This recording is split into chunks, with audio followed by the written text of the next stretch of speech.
अरे ह्या बघ कोणी काय केलं तर बघ. तुझ्या पोतीत कोणी काय केला तर? अरे बघ हे बघ माझ्या देवरा कोणी कुसकरून पिठा करून उडाला बघ. तितकेसे असले बाबा. अरे ते कितके चोकून पिठा करून जायला आणलो.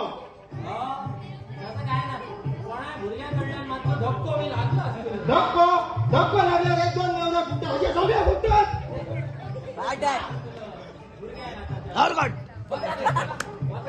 राहू दे कोणी उठवू नका. आता का भुसो वाटते बघायला बोलवू नका रक्त्या. कोणी देवळं सोडले त्याच्या वाटा आहेत आम्ही आणि आम्ही आता गणपतीकडे घालणं घालूया त्याच्याबद्दल.